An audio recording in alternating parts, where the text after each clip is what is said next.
हमारे नुमाइंदे ने किसानों के लीडरों से बातचीत की।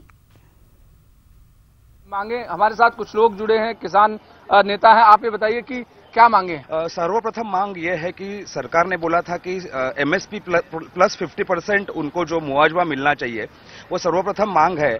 लेकिन सरकार ने ये मतलब जमीन लेवल पे किसानों को ये भाव नहीं मिल रहा है। इसलिए हमारी पहली मांग ये है कि एमएसपी प्लस 50% वायदे के मुताबिक जो व्यापारी ये प्राइस नहीं दे रहे हैं, उनके ऊपर कार्रवाई होने के लिए सक्षम न्यायिक व्यवस्था निर्माण होनी चाहिए। दूसरी मांग ये है कि आपको पता है कि महाराष्ट्र मतलब केंद्र सरकार के जो नियम है उसके अनुसार महाराष्ट्र में 151 तालुका में सूखा जाहिर किया है, लेकिन एक्चुअल रियलिटी यह है कि करीब 250 250 जो तालुका है वहां पे सूखाग्रस्त परिस्थिति है।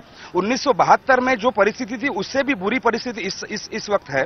तो हमारी विनंती सरकार को यह है कि सरकार ने जो केंद्र सरकार ने जो अपने दुष्काल सूखे के जो निकष लिए हैं उसमें परिवर्तन हो और ज्यादा से ज्यादा लोग मतलब उनको दुष्कालग्रस्त तालुका जाहिर करने चाहिए, जिसकी वजह से उनको एक सहारा मिलेगा। चौथी इंपॉर्टेंट चीज यह है कि 1986 में सरकार में जब सूखे के बारे में सरकार ने एक निर्णय लिया था मराठवाड़ा में कि मतलब जैसे कि जो सूखाग्रस्त इलाका है वहां पे 2 रुपया या 3 रुपया किलो से अनाज मिलना चाहिए। और सबसे इंपॉर्टेंट चीज यह है कि जब सूखा पड़ता है, गरीबी आती है, गरीबी की वजह से बच्चों के स्कूल का शिक्षा का ऊपर बहुत बड़ा असर पड़ता है। तो जो बच्चे स्कूल में जा रहे हैं, कॉलेज में जा रहे हैं, उनकी जो फी है वो पूरी माफ करनी चाहिए सरकार ने। और जमीन को लेकर के भी लगातार आप लोगों की मांग रही है, क्या मांग रही है जमीन को लेकर? 12 मार्च को किसान आए और ये महाराष्ट्र शासन ने बोला कि हम 6 महीने में सबको 60-12 दिए जाएगा। 2,35,000 के करीबन दावे अभी भी पेंडिंग है, उनकी जनपक्षीय सुनावनी नहीं हो रही है। आदिवासी और किसान यहाँ पर हैं।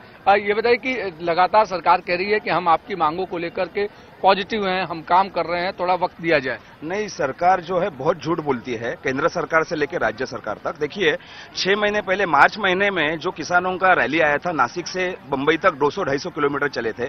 उस वक्त सरकार ने बोला था 2,41,000 के करीब दावे थे और सरकार ने बोला था कि 12 सितंबर तक 6 महीने में पूरे दावे निकाल के सबको पट्टा मिल जाएगा।